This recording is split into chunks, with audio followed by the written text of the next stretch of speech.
ಭಾರತದಲ್ಲಿ ಹಿಂದೂ ಸಮಾಜವನ್ನು ಉಳಿಸಲಿಕ್ಕೆ ಯಾರಾದರೂ ಕಾರಣ ಇದ್ರೆ ಅದು ಛತ್ರಪತಿ ಶಿವಾಜಿ ಮಹಾರಾಜರು ಅಂತಕ್ಕಂಥ ಮಾತನ್ನ ಈ ಸಂದರ್ಭದಲ್ಲಿ ಹೇಳ್ತಾ, ಅಂತ ಆದರ್ಶ ಪುರುಷ ಮುಂದಿನ ಜನಾಂಗಕ್ಕೆ ನಮಗೆ ಮಾರ್ಗದರ್ಶನವನ್ನ ಮಾಡಬೇಕು.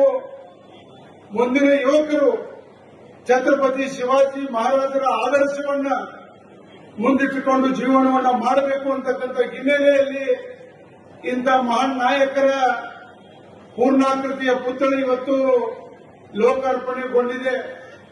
ನಾನು ಈ ಸಂದರ್ಭದಲ್ಲಿ ಶಾಸಕರಾಗಿರ್ತಕ್ಕಂಥ ಗಣೇಶ್ ಹುಕ್ಕೇರಿ ಅವರಿಗೆ ವಿಶೇಷವಾಗಿ ಧನ್ಯವಾದಗಳನ್ನ ಹೇಳುತ್ತಾ, ಅದರ ಜೊತೆಗೆ ಕೈ ಜೋಡಿಸಿರ್ತಕ್ಕಂಥ ಎಲ್ಲ ಸಮಾಜದ ಬಾಂಧವರಿಗೆ ಧನ್ಯವಾದಗಳನ್ನ, ಅಭಿನಂದನೆಗಳನ್ನ ಹೇಳಿಕೆ ನಾನು ಬಯಸ್ತಾ ಇದ್ದೀನಿ.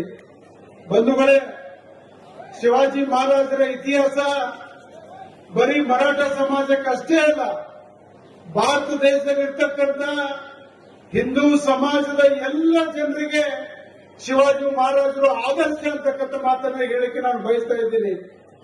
ಛತ್ರಪತಿ ಶಿವಾಜಿ ಮಹಾರಾಜರು ರೈತೇಂದ್ರ ರಾಜ ಅಂತ ಹೇಳಿ ಕರೆಸಿಕೊಂಡವರು. ಅವರ ಜೀವನದಲ್ಲಿ ಹೆಣ್ಣು ಮಕ್ಕಳಿಗೆ ಅತ್ಯಂತ ಗೌರವವನ್ನು ಕೊಟ್ಟವರು ಛತ್ರಪತಿ ಶಿವಾಜಿ ಮಹಾರಾಜರು ಅಂತಕ್ಕಂಥ ಮಾತನ್ನ ಈ ಸಂದರ್ಭದಲ್ಲಿ ಹೇಳ್ತಾ, ಬೆಳವಡಿಯ ಮಲ್ಲಮ್ಮನನ್ನ ನನ್ನ ಸಹೋದರಿ ಅಂತ ಕರೆದವರು ಛತ್ರಪತಿ ಶಿವಾಜಿ ಮಹಾರಾಜರು ಅಂತಕ್ಕಂಥ ಮಾತನ್ನ ಈ ಸಂದರ್ಭದಲ್ಲಿ ಹೇಳ್ತಾ, ವಿಶೇಷವಾಗಿ ಇವತ್ತು ಶ್ರೀಶೈಲದ ಜಗದ್ಗುರುಗಳು ವೇದಿಕೆಯ ಮೇಲೆ ಇರೋದು ಬಹಳ ವಿಶೇಷ. ಯಾಕಂದ್ರೆ ಈ ಯುದ್ಧಗಳಿಂದ ಬೇಸಂತ ಛತ್ರಪತಿ ಶಿವಾಜಿ ಮಹಾರಾಜರು ತಮ್ಮ ಜೀವನದಲ್ಲಿ ಶ್ರೀಶೈಲಕ್ಕೆ ಭೇಟಿ ಕೊಡ್ತಾರೆ.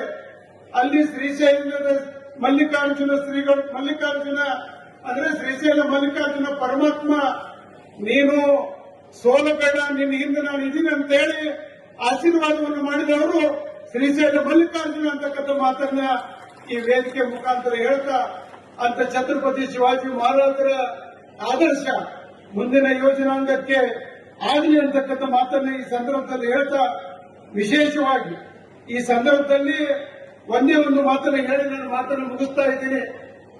ಭಾರತ ದೇಶದಲ್ಲಿರ್ತಕ್ಕಂಥ ಛತ್ರಪತಿ ಶಿವಾಜಿ ಮಹಾರಾಜರ ಬಗ್ಗೆ ನಮಗೆ ಎಷ್ಟು ಗೌರವವಿದೆಯೋ ವಿದೇಶದಲ್ಲಿರ್ತಕ್ಕಂಥ ಅನೇಕ ಜನರಿಗೂ ಸಹಿತ ಆದರ್ಶ ಛತ್ರಪತಿ ಶಿವಾಜಿ ಮಹಾರಾಜರು. ಕಾರಣ ಇಷ್ಟೇ, ವಿಯೆಟ್ನಾಂನ ವಿದೇಶಾಂಗ ಸಚಿವೆ ಭಾರತಕ್ಕೆ ಬಂದಂತಹ ಸಂದರ್ಭದಲ್ಲಿ ಅವರನ್ನು ಮಹಾತ್ಮ ಗಾಂಧೀಜಿ ಅವರ ಸಮಾಧಿಗೆ ಕರೆದುಕೊಂಡು ಹೋಗ್ತಾರೆ. ಆ ಸಂದರ್ಭದಲ್ಲಿ ಅವರು ಹೇಳ್ತಾರೆ, ನನಗೆ ಮಹಾತ್ಮ ಗಾಂಧೀಜಿ ಅವರ ಸಮಾಧಿಗಿಂತಲೂ ಛತ್ರಪತಿ ಶಿವಾಜಿ ಮಹಾರಾಜರ ಸಮಾಧಿಗೆ ಭೇಟಿ ಕೊಡಬೇಕಂತಕ್ಕಂಥ ಮಾತನ್ನ ಆ ಹೆಣ್ಮಗಳು ಹೇಳ್ತಾಳೆ. ಅವರು ಅಲ್ಲಿ ಬಂದು ಛತ್ರಪತಿ ಶಿವಾಜಿ ಮಹಾರಾಜರ ಸಮಾಧಿ ಸ್ಥಳಕ್ಕೆ ಬಂದಂತ ರಾಯಗಢಕ್ಕೆ ಬಂದು ಛತ್ರಪತಿ ಶಿವಾಜಿ ಮಹಾರಾಜರ ಸಮಾಧಿಗೆ ತನ್ನ ನಮನವನ್ನು ಸಲ್ಲಿಸ್ತಾಳೆ ಆ ಹೆಣ್ಮಗಳು. ಅವಳ ಹೆಸರು ನ್ಯೂಗೆನ್ ಸಿಂಗ್ ಬಿನ್ಹಾ ಅಂತ